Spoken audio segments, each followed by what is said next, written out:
Welcome to the Gay Buddhist Forum, where teachers from all schools of Buddhism offer their perspectives on the Dharma and its application in modern times, especially for LGBTQI audiences. These talks are offered freely to the world and made possible by appreciative listeners. If you would like to support our efforts to share the Dharma with underserved audiences, please visit gaybuddhist.org.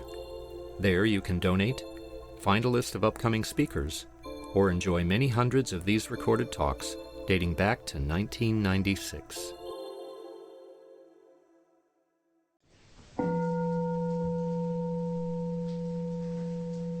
Welcome back to the Gay Buddhist Fellowship. We started this morning with our chanting session starting at 10 o'clock, which we do the first Sunday of each month. So you're welcome to join us in future months. That was a nice way to start. So before we hear from our speaker, our tradition is to go around and introduce ourselves. So just by a show of hands, is there anybody here for the first time or returning after a long absence? Okay, we'll try and remember your names as we come around. My name is Tom. Stuart. I'm Gray. David. My name is Jerry. Roshat. Ark. Astro. Don. Kim. Mariano. My name is Ivan. Bob. David. My name is Tim. I'm Jerry. My name is Jeff. Stephanie. I'm Ed. I have two names. Elliot is my English name, Eliyahu is my Hebrew name. Jack. My name is Cass. I'm Brad. Andreas. Dennis. Michael. Matthew. Larry. My name is Paul. Peter. Cliff. My name is Joe. Hi, Richard. Mike. And I'm Prasadachitta. Yes, you are. Yeah. Welcome, everyone. Our speaker today is Prasadachitta. He is an ordained member of the Triratna Buddhist Community. He teaches meditation, yoga, and Buddhism at the San Francisco Buddhist Center, where we are and where we meet every Sunday. His practice and teaching grows out of a value of friendship and community. He's interested in the Buddhist theories and poetic expressions that communicate links between lofty ideals and our ordinary life. He's also a photographer and aspiring filmmaker. Welcome back, Prasadachitta. Thank you, Tom. So good to have you here.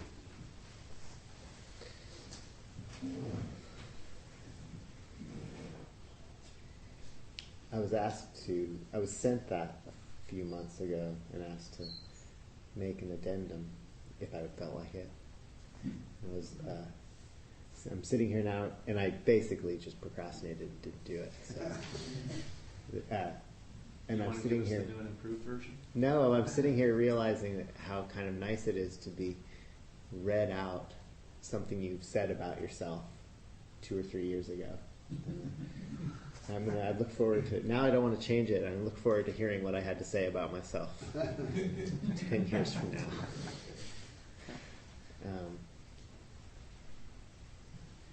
Because I think I said last time I was here, I am now a filmmaker. Oh, that's right. You're not aspiring anymore.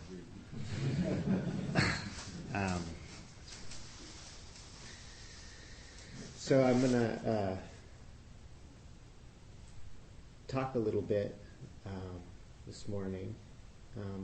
I talk about Buddhism with a lot of people. I've taken this name, Prasadachitta. My mom named me Gabriel.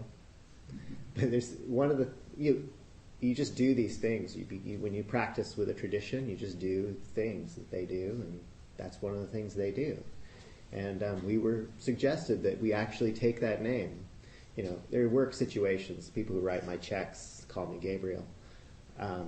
But largely speaking, I go by the name Prasadachitta. And even places I work for a while, because I'm a freelance worker, a lot of the people who employ me, eventually they actually start calling me that, because that's my Facebook name, various other reasons.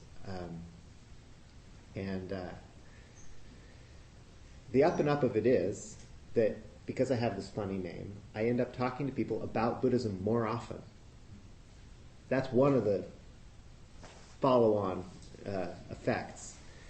And one of the things that comes up is, that a lot of people have a desire to say that Buddhism is not a religion, that it's a philosophy. And I'm always curious about that. That's interesting to me. It makes me think. So I'm certainly not interested in saying what things are and aren't. I'm more interested in knowing what people mean by what they say, and just making sure I know what I mean by what I say.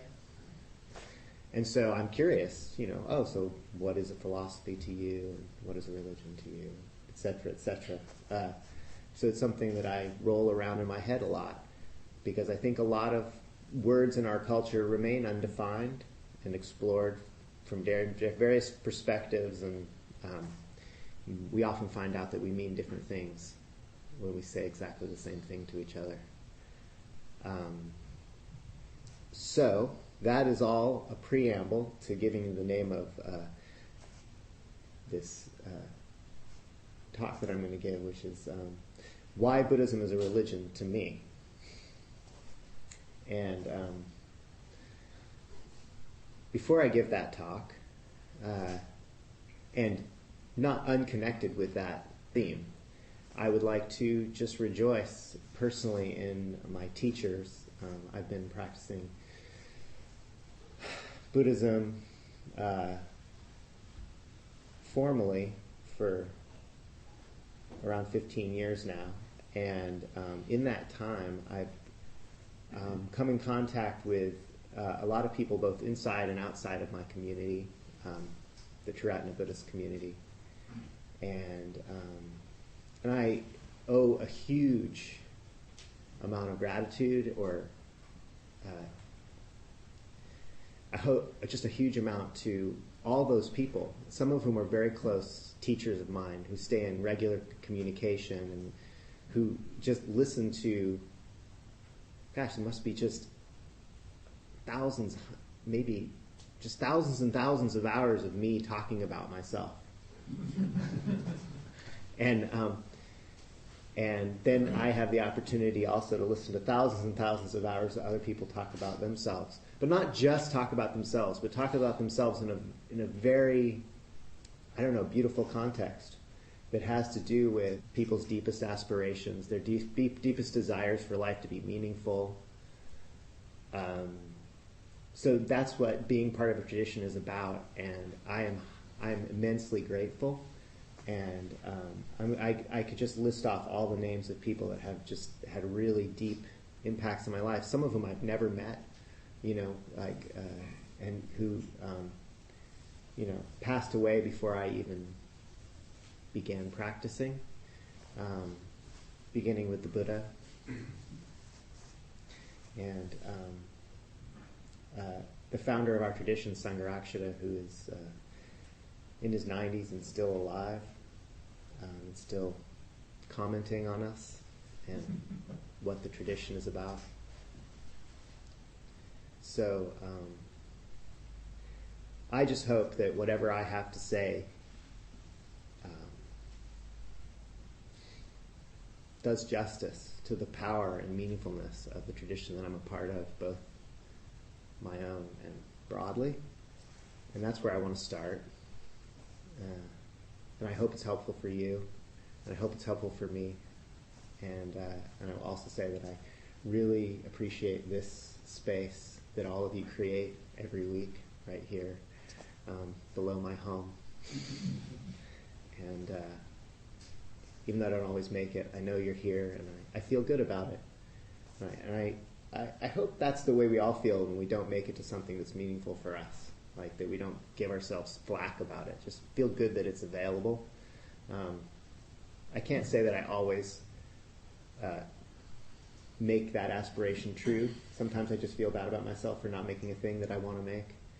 But often I'm getting better and better at just Sunday morning rolls around and I know this is here and I just feel good about it. I don't have to have it be a neurotic thing. So I'm just happy you're here every Sunday morning making me feel good when I get up in the morning, when I'm waking up too late to make it, or just have other things to do. So What is religion? I have no idea. But I relate to people who seem to be practicing things that they explicitly recognize as religion. I've read a lot of things about religion, both fantastical as well as real, meaning I like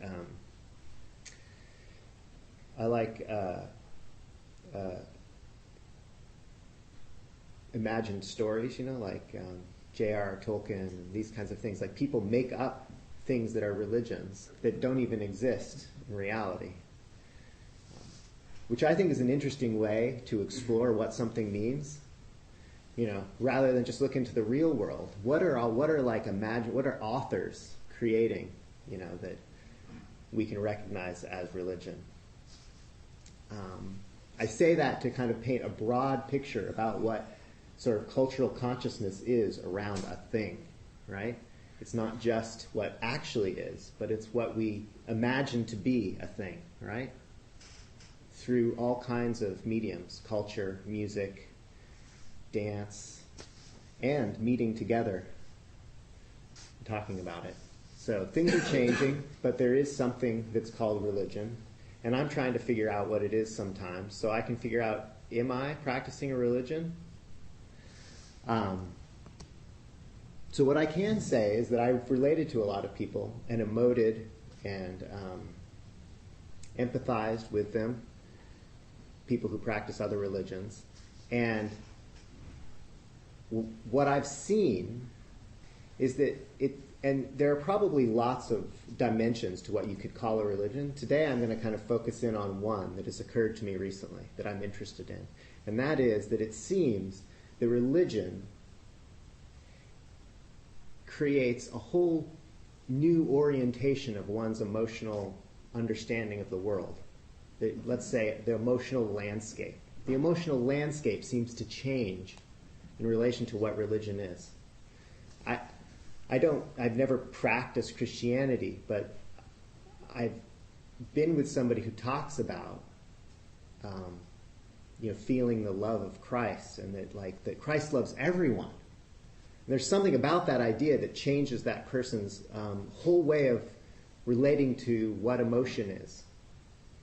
And I won't say that this isn't for better and for worse. It may have, in some cases, bad effects. I don't know. The point is that I think that there's a general underlying theme that religion is a practice that reorients our standard way of emoting, our standard way, just to what is painful, what is good, what is worthwhile, where we go when we die, that kind of thing. Things that have a lot of emotional weight. It shifts and transforms the way we relate to our emotional landscape, what we call happy, what we call sad. And I think what we call things is kind of interesting, the way we interpret our emotional makeup, like what's happening for me right now, what do I need to do about it? Am I in love with that person? Does that mean I have to do something about it? Do I hate that person? Do I have to do something about it? Where am I going to go when I die, and what does that mean about what I need to do with my life? Actually ideas and interpretations of our emotional experience are really important. They affect the way we live in our lives. And so I have come to see that religion is something that does that in a way that I don't know if other things address, other, science, sports, I don't know, all the things that we do, in the world to make us happy. There's some place that religion holds that helps us make meaning out of our emotional landscape. Yeah, so that's just me sort of stepping back and saying, what is this we're talking about? So it gives meaning to the confusion surrounding our emotions about life and what is meaningful about life. And it transforms that emotional landscape.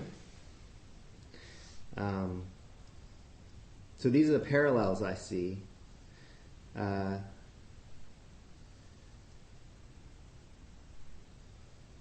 This is how I understand what makes religion a thing we can recognize. That's what makes it a thing we can recognize. One of them. I'm sure you guys think of more. I'm sure I could think of more. And that helps me because I tend to feel that I'm practicing a religion, but I'm practicing a religion that doesn't require doctrine in the way that perhaps other religions do. I don't know. Doesn't necessitate the notion of a creator deity, which doesn't really make much sense to me personally. And yet, I can see this parallel.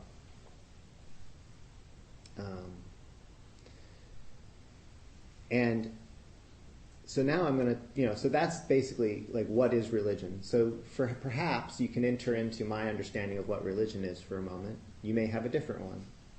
But perhaps you can enter into the idea that it's, broadly speaking, some practice or way of thinking that changes the way you relate to the world, emotionally speaking, and the way you understand what your emotions mean. So now I'm going to talk about how Buddhism does that for me, and how it transforms my emotional relationship to the world. The interesting thing about Buddhist practice, the way I'm going to talk about it right now, is that it starts with something that is just really easy to accept and actually test, which is I want to be okay. Like, who here doesn't want to be okay? I'm not even saying happy right now because I feel like happy is a loaded word. And, one of the things, in Buddhist terms, you could say there is suffering. But why is that even meaningful?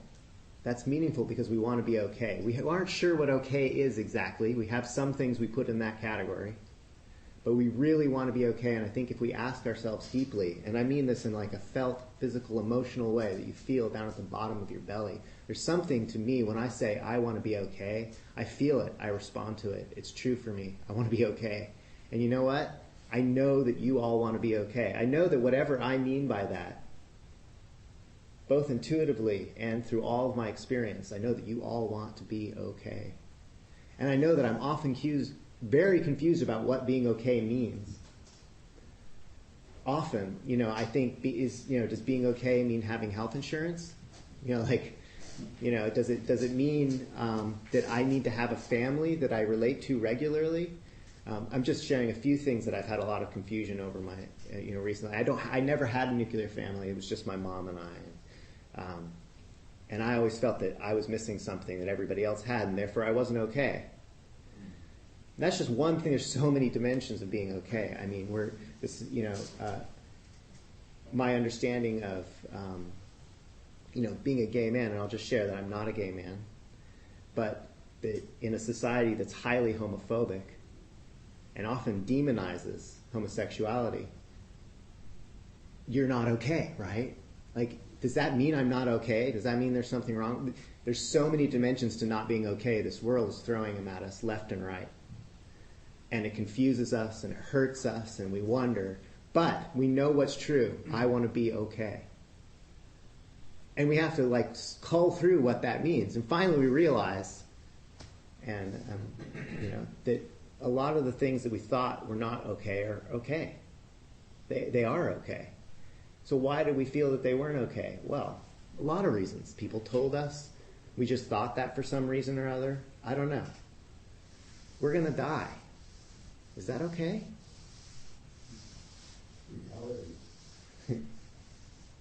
Yeah, so we want to be okay. And generally speaking, that drives our emotional experience in a way that kind of fundamentally forgets that we want to be okay, because we're so driven by the confusion of it, if you know what I mean. And we can basically know and be totally clear about the desire to be okay. And there's something about every cell of our body that can respond to that, because we do want to be okay. And I'm actually going to say that a lot during the rest of this talk, that we want to be okay, because there's something really deep and important about it that does transform my emotional relationship to my life. Recognizing that I want to be okay and that you want to be okay. And so Buddhism as a tradition has this landscape of emotion known as the Brahmaviharas that is being okay. In one sense, it's sort of like, if you were okay, this is what it would look like. You would be kind, you would be compassionate, you would have sympathetic joy, or as I like to call it, mutual joy, for the joy in the world. And you'd be even-minded or equanimous. And what's interesting about this emotional landscape, from my perspective, as I practice, is I tended to look at that emotional landscape. Like, if you're okay, you're in that emotional landscape. And that's kind of how I've looked at it. You're in one of those emotions, and that means you're okay. And that's not always a really helpful way to look at it. But in the process, personally, of practicing that way and looking at that as being okay, I've come to realize that my way of thinking about that emotional landscape is couched in a way of thinking that's actually being pointed beyond, so to speak. So I'm basically asking myself, based on my past experiences of being okay, is that okay? So I'm not. This is a hard thing for me to describe, but it's basically assessing being okay based on the past, like whether or not, I've been happy in my life. I was really happy in late high school when I had a lot of friends, and I was rebellious, but it felt good to be rebellious. And everything I needed was taken care of by my mom, who paid the rent, and I could just, and I could be bad. I could come home late, my mom would be angry at me, and I could feel, indignant about that because I was a free person, Like, that was a really happy time in my life. But it doesn't really fit now anymore. Like, it's very, very, very specific to that moment in life. And truthfully, it was really kind of ignorant, actually, in a lot of ways. And yet, I still know that was a really happy time. And how does that fit? Do you see what I mean? How does that fit with future being okay? If that was like a peak moment of being okay, how does that fit with being okay in the future? Can I just spend the rest of my life lamenting not being a happy-go-lucky teenage child? And how does that? And what is it about this landscape that the Buddha's pointing to that can help me transcend being trapped and just lamenting my peak past experiences and trying to recreate them in the future? So I have to look at this landscape that the Buddha describes: kindness, compassion, mutual joy, and even-mindedness. What is it about that landscape that is somehow revolutionary compared to the previous landscape? And I can go back to this notion that I just want to be okay. Like, I didn't realize at that time, between the age of 15 and 16, 17, I didn't realize why I was happy, fundamentally, or even that other people wanted to be okay. Like, there's something really deeply moving about knowing that I want to be okay that I wasn't aware of at that time, and yet I was quite happy. So, in the process of imagining what it's like to be equanimous, kind, compassionate, and whatnot, I've started to realize that it's a whole paradigm shift. It's a whole different way of relating to what emotions mean. And I'll try to describe what this means to me. It means that sadness is happiness to me now. And this was something I realized at some point. Now, it doesn't mean that all the emotional states I have are happiness. But I will tell you that I do not experience sadness as unhappiness anymore. I experience sadness as one of the most happy things. And partially that's because of contrast, because I used to experience sadness as the worst thing. I was having a conversation with somebody about this recently, that, jealousy, awful. Yeah. Acquisitiveness, like just needing to have what somebody else has and spiting them because of it, ooh, that's awful. So that's not happiness. So it's not as if everything that was happiness, it's not as if everything that was difficult has become happiness. But some things have become happiness to me. But here's the thing, sadness is one of those parts of the emotional landscape that are unavoidable, I've realized. Jealousy is actually really, I have found, relatively easy to avoid. And I can get beyond. And what's amazing about a lot of my emotional landscape is, through the practice of Buddhism, I found that a lot of the things that were unhappiness before I can get beyond. And a lot of the things, and those things that were unhappiness before that I can't get beyond, actually are happiness. Because they're deeply connected to this wanting to be okay, and really just seeing that as being true. That it's a very pure thing to want to be okay, and to know that that's what your brothers and sisters in the world want. That we want to be okay. And that's what kindness, compassion, mutual joy, and even-mindedness is about. It's about being okay with wanting to be okay.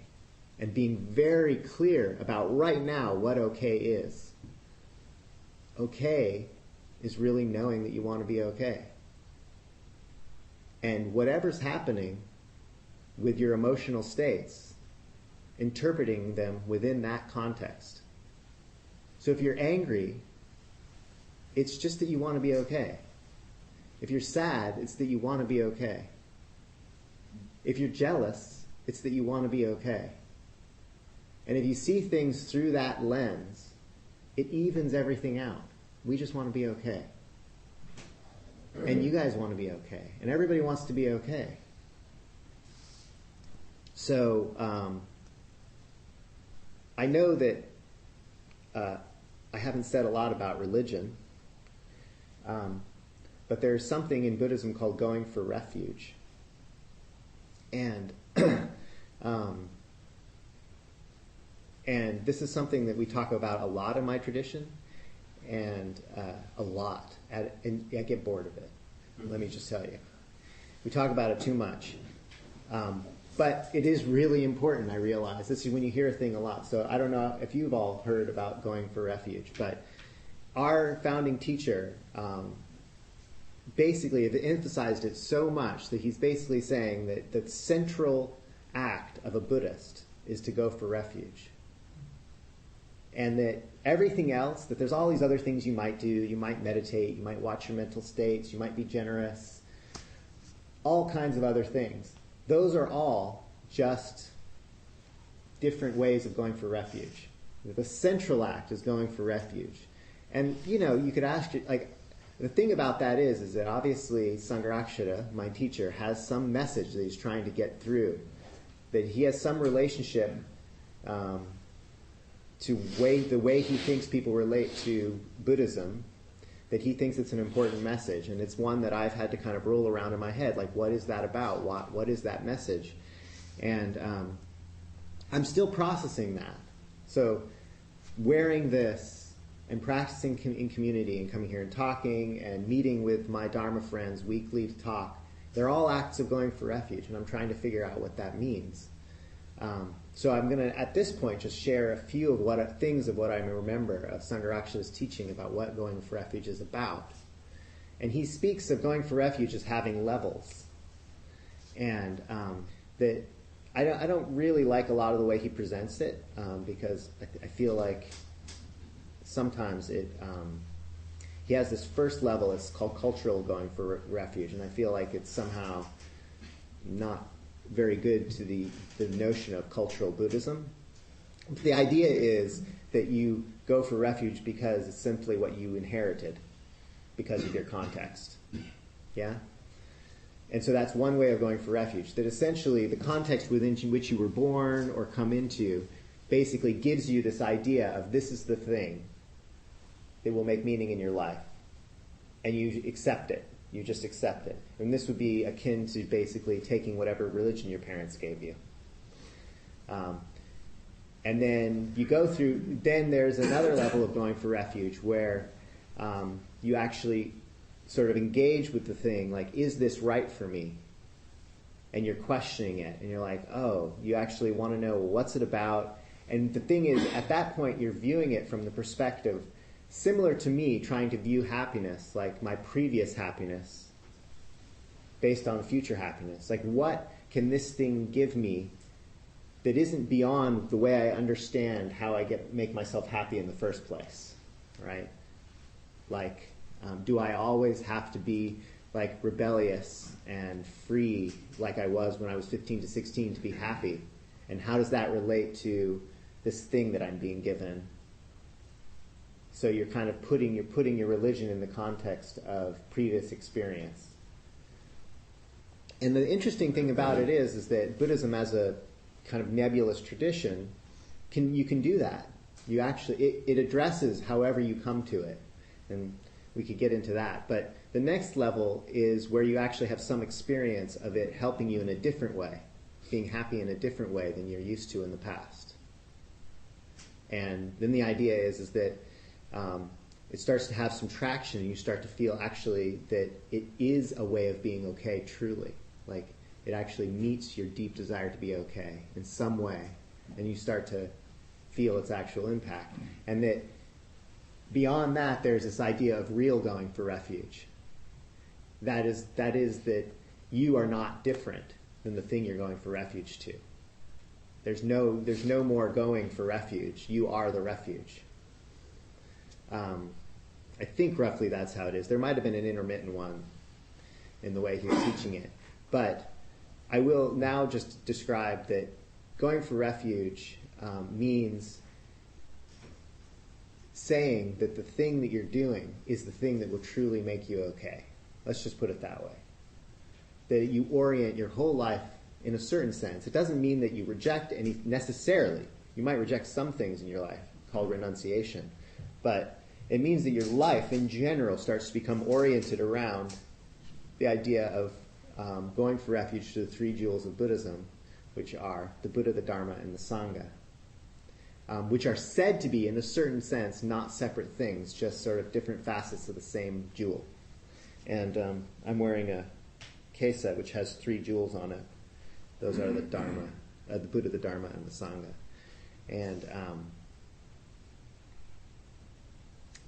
And I would say that so to bring this all full circle, there is something that right away, going for refuge, reorients your emotional landscape.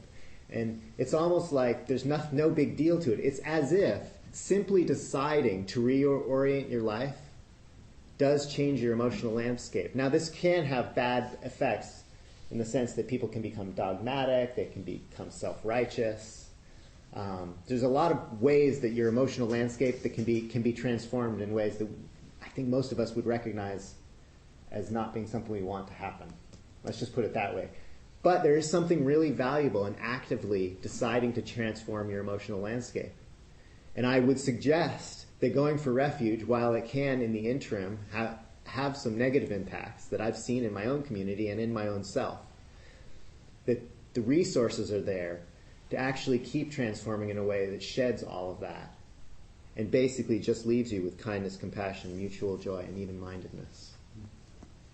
So that's my talk. And we have a good amount of time for discussion.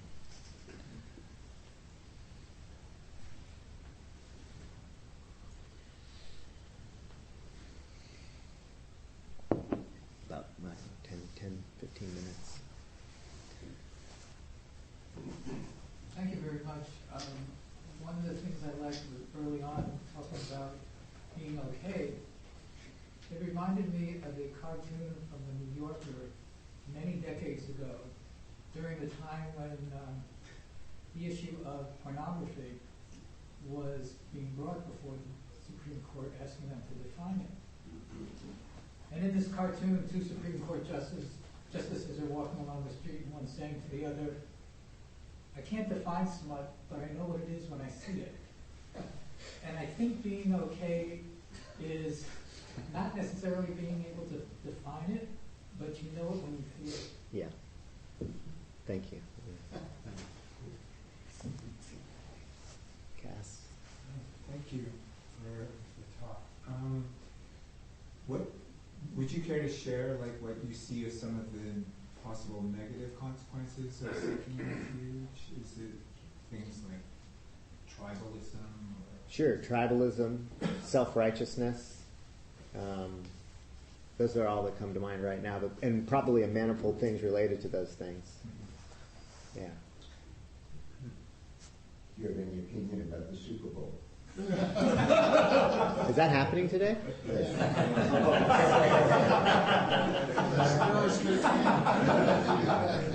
It's a religion.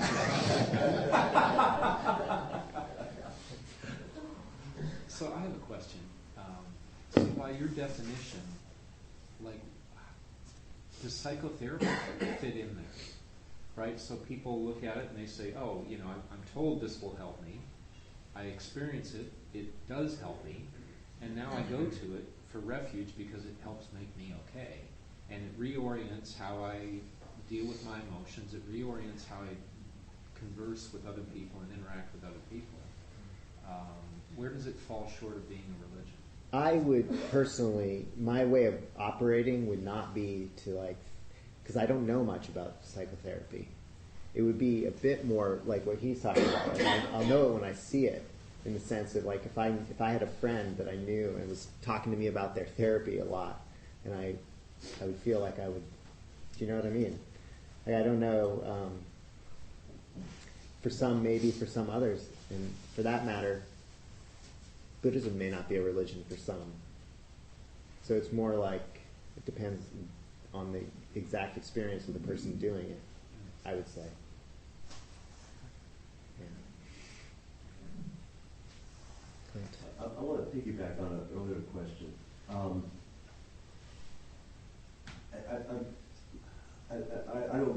don't want to put words in your mouth that you didn't say, but I'm not comfortable with, you know, religion is just is a path where we feel like we're okay, because it doesn't separate valid truth from delusion. I mean, I can see all sorts of examples of racists and homophobes and religious bigots who are totally thinking they're okay in following that path, as opposed to people who do operate their lives out of compassion and generosity of heart and truth and humility. So, you know, given the talk, I think I would have been interested in hearing how you can distinguish between genuine okay by being a bigger, more expansive, more loving versus being okay by holding up your own prejudice and bigotries and thinking that's the way that truth is. Well, first I would simply say that by my definition of religion, religion's not always good. It simply addresses a transformation of one's emotional framework through practice or belief. So I was trying to broadly speak about religion. That's why I choose Buddhism, because I think it does what you're saying, which is it does separate delusion from clarity. Is that what was it you said? You know. So essentially, my definition does not necessarily make religion a good thing. Okay. It's just how it's how I see it. It's why Buddhism is a religion. So some kind of church that fosters homophobia and xenophobia and sexism is not a religion, even though they say that they are a religion. I broadly speaking would say that they are transforming their emotional landscape through hatred. Yeah. And therefore their religion is hatred. And that's what I'm trying to say. Does that make sense? And my religion is not that. My religion is transforming my emotional landscape to kindness, compassion, sympathetic joy, and equanimity. Okay. I just struggle with your definition of religion. Yes. If it sounds like you would define it as a universally positive thing. Yes. And but there are religions of hatred that are. Yeah, I've tried to drop that in periodically through the talk, but yeah, no, it isn't necessarily a good. We can transform our. That's why I was trying to say that in a sense, going for refuge actually can have some short-term negative impacts on our emotional landscape. Or long-term too. Or long-term. Yeah. I just want to say that this may be a complete red herring, but it seems to me when you're talking about religion, there is an issue of ideology masquerading as religion, and a lot of what Clint was talking about, I would say, is ideology. I mean, I absolutely agree. We can have different reasons for talking about the way we can have different reasons for the way we classify a thing. Mm-hmm. We can classify a thing because we want to say, we better not do that thing. And we can classify a thing because we're trying to find the correlations between two things, like how is this like this? And basically, I'm somebody who, largely speaking, has had a somewhat dim view of religion overall, and yet I've accepted that I'm practicing religion. So that's the place I'm coming from with this talk. And so so I think it's less about what words actually mean and more about why we mean to make the classification. And I think we always have to ask ourselves, why is that person making that classification? Why am I making this classification? Does that make sense? It's really about our intention. Why are we classifying a thing as such? And so broadly speaking, I really think that I don't even use the word religion most of the time. It's just an interesting thing for me to think about because I'm trying to talk. I talk to other people a lot. And by and large, the people I talk to have a very positive relationship to religion. So I'm trying to find the correlation between that and these other people I talk to who do what Clint's talking about. Some of that might sound rather academic. Is the only Buddhist take refuge? And maybe a two-part question. And I'd like to be clear about what could be the danger in taking refuge. Going for refuge is the term. Okay. And if you define it as such, meaning the basic thing that makes you a Buddhist is going for refuge, then by definition it's just circular. Okay. And basically, I've seen it in myself that I can basically think that going for refuge is basically going to the thing that would really make me okay, right? And that's, provisionally speaking, helpful, but also can make you look at other people and think, well, what are you doing to be okay? And actually forget that there's so many different ways to be okay, which is basically being self-righteous, right? There's intolerance. Yeah. When I met a Tibetan Buddhist, he used slightly different terminology. He said, today we're taking refuge in the Buddha, the Dharma, and the sangha. And, we're working. I guess it's all the same. It's the same, but I use the term going for refuge for, I don't know, because it's less acquisitive. Taking seems to be like something you kind of hold on to. Going is somewhere you're traveling to.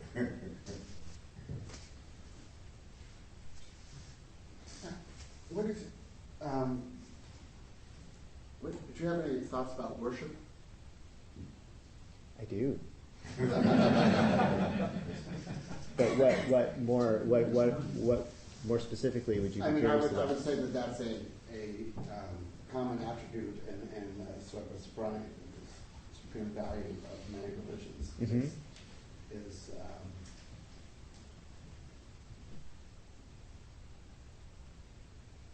to attempt to commune with an indwelling. Uh-huh. Attempt to commune. That's interesting. Worship is an interesting word. It has a lot of dimensions. That's why I need to know, like, what you think, what you mean to convey by the word. We often don't use the term worship that often in our tradition. We use the word devotion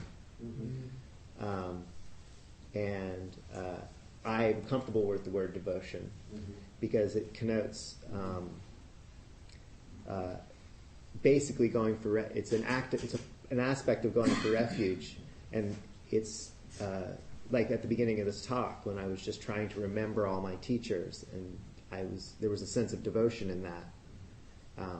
And when I bow, there's a broad, kind of nebulous sense of devotion to everything that has been helpful to me, and more specifically, the teachings and the teachers.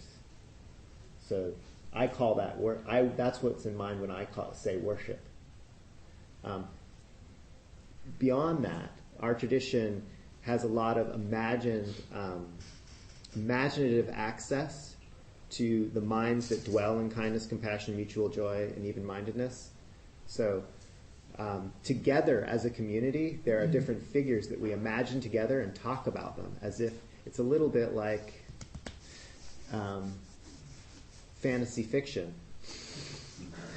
But, the idea being that if we sit around and talk about what would it be like to be kind all the time, and what would it be like if you could act out that kindness with a kind of power that could reach out and get into other people's minds. It isn't so much that we're superstitious. I don't know if being able to telegraph my thoughts to your thoughts could happen. I have no idea. The point is that there's a value in thinking, well, what could I do really good if I could do that? That's just one example. And there's something really healthy in my experience to the human heart to be able to really imagine the most pure and powerful states of mind. And that's one of the things that potentially corresponds to worship that we do as a practice to transform our emotional landscape. And for example, we all have, in my tradition, different assigned characters that have different qualities. We call them yidams. I have no idea what that means. But I'm not that interested in the traditional etymology. I'm more interested in the practice. And my yidam is Amitabha, who is a glowing red Buddha, who is not different than the perfection of love and kindness that is shining like a bright light through all beings, simultaneously all the time. And he has all these poetic associations like the sunset. So I go and I watch the sunset and I think about Amitabha, and I think about his great warm radiance, and how he's always available. If you just ask his name, there's whole traditions, millions of people practice this. You just call his name and he hears you, and he knows you and loves you no matter what's happening.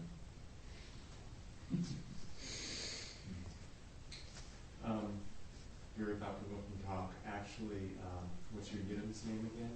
Amitabha. His reaction reminds me of what happens when I call my dog's name. Could you talk a little bit about sadness being happiness? That's really confounding.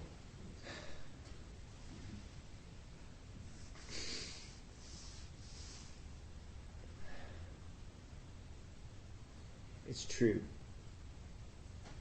It's just really true and clear. And enlivening. So what I call happiness or what I call sadness may not be exactly what everybody else calls sadness, but it's what the sadness that is happiness is when all the confusion drops away. You really know why you're sad. There's no confusion about why you're sad. And it really is not different than compassion, in my view. So, Prasadachitta, can I ask about that? Because I kind of had the same question. So I can see, from a certain perspective, that sadness or sorrow or grief can be beautiful like, because it's such a core human emotion. And like what you just said was helpful, saying, because it's so pure. As opposed to sadness like that, as opposed to maybe depression or, like you're just sad, and you don't know why. Yeah. So is that kind of what you, because I can understand that interpretation. Like, it's beautiful as a human emotion. It's beautiful as something we experience in its pureness. And it's not something to be turned away from, like society wants us to or teaches us to. Is that? Yeah. I So don't want to put words in your mouth, but does I that have relate? I have been depressed and sad for various reasons, and so let's just say sad broadly speaking, having all these different flavors and colors. But in particular, I've had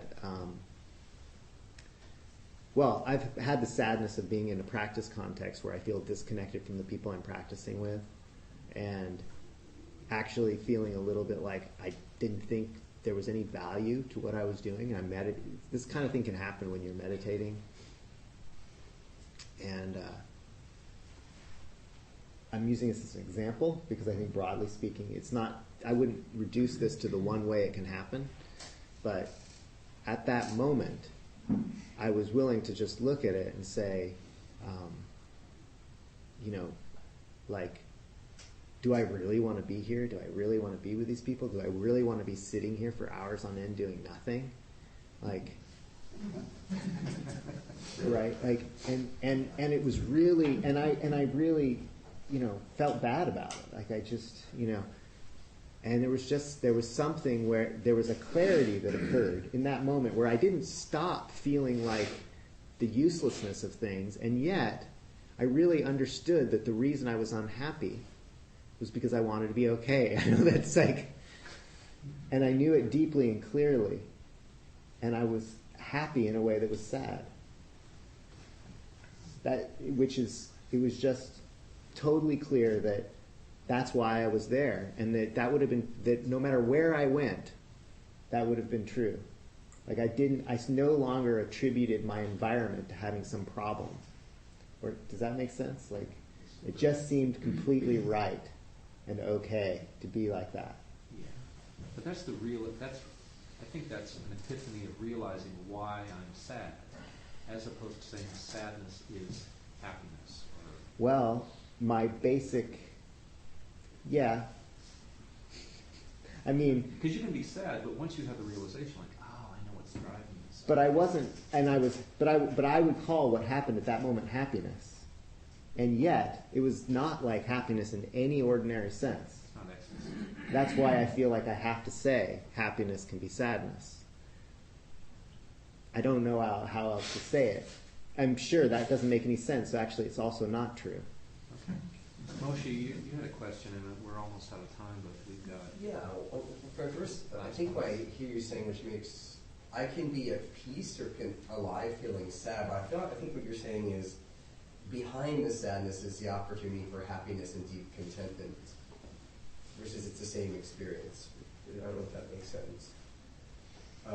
That's not my question, but... Okay, go ahead. Let's have your question, because that sounded pretty good. I don't know. My question is, I'm trying to figure out what you mean by going for refuge, and is it deep surrender? Is it faith? Is it trust? Yeah. And how that links back to what you were saying about why that leads us to okayness. Yeah. So I don't really know. That's I'm sort of paying homage to it without fully understanding it. That basically it's the thing that our tradition and our teacher has given us as being the thing. And, whenever you're given the thing, it's okay, so is it this thing or is it that? It's all those things. Yeah. And it's but it's the thing. So if I'm not doing that thing, I'm not doing it. So I'm still trying to work on that. But I have found I could probably talk about it extensively, but not necessarily land anywhere. And part of, because I go for refuge as a central aspect of my life personally, it means that I'm struck by things all the time that I don't do that are, in a sense, a result of my going for refuge. It means that my friendships all mirror back my going for refuge. My living situation mirrors back my going for refuge. I thought about it so much that thoughts come up that I didn't even unbidden about going for refuge. Do you see what I mean? So it's like there's so much of the going for refuge going on that it's not really about surrender or about non-surrender. It's just something that I've been doing so long that it has other aspects that are beyond my capacity to make happen. So it sounds like I'm going to try this, by holding that intent, that commitment, everything becomes an opportunity to transform your emotional landscape, in a sense. That's one way to say it, but then also I often lose track of what the hell I'm doing and get lost in things, and then like a gift, something comes out of my experience, because our minds are really not linear like that. Our minds are completely non-linear. The consciousness is just a froth right on top. There's all kinds of things working underneath. Yeah. Thank you so much. Oh, We're out of okay. time. Okay. But this is why we leave time for Q&A, because that's where a lot of the richness comes. I'd much rather just do Q&A the whole time. I'm going to toss this something. Yeah, that's it. Thank you so much for being with us again. Speaking of being with us again, next week we have Bill Weber back. Bill's a senior Vipassana practitioner and a graduate from Spirit Rock's Community Dharma Leaders Program. He has 25 years of extensive retreat practice and currently practices at home or sits with a small group of gay men. He is also a documentary filmmaker and video editor whose latest projects are To Be To K and The Untold Tales of Armistead Maupin, which will air on Independent Lens early next year. So I hope you can join us. He's always great. Maybe you can come. He's a film guy. Great. He's a film guy. So Dana is the Pali word for giving. It's what sustains our sangha. There's a bowl out there. Suggested donations $5 to $8. And we have a host who will also come around with the Dharma bowl, hopefully. My name is Mike, and I'm the host for this morning. I will come around with the Dharma bowl, and there are some edibles out there, mostly helpful, and a few that aren't. As you will. Are these magical edibles?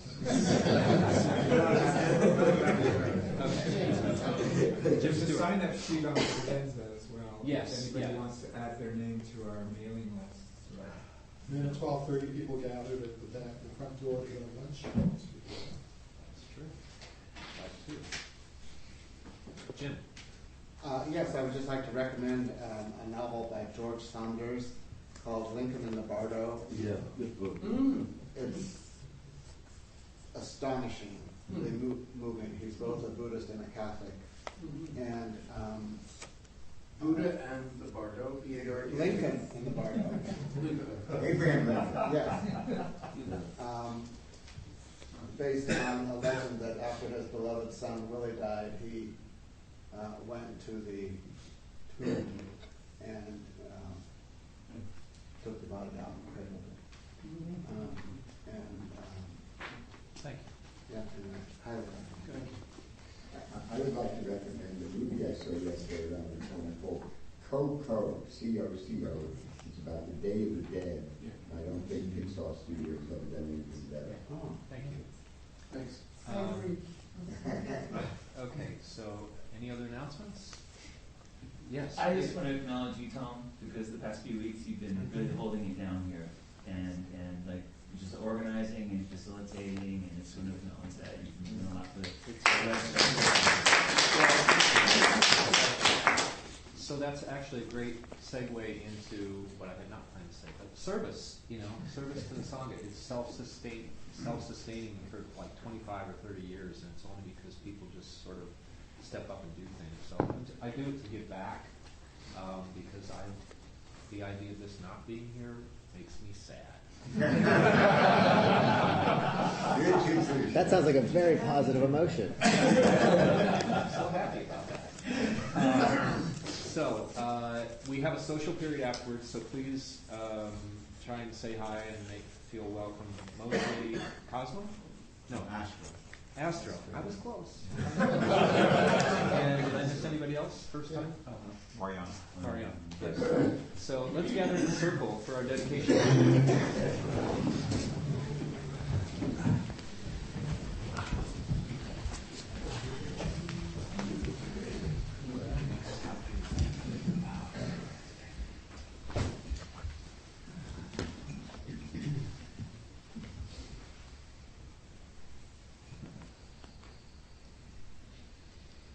By the power and truth of this practice, may all beings have happiness and the causes of happiness. May all be free from sorrow and the causes of sorrow. May all never be separated from the sacred happiness which is without sorrow. And may all live in equanimity without too much attachment or too much aversion, believing in the equality of all that lives.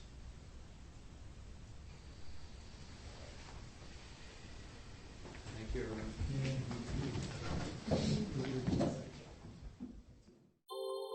Thank you for listening to the Gay Buddhist Forum. If you would like to hear several new talks per month and be notified of upcoming speakers so you can participate live, please subscribe to this podcast, like us on Facebook, and join our mailing list by visiting gaybuddhist.org.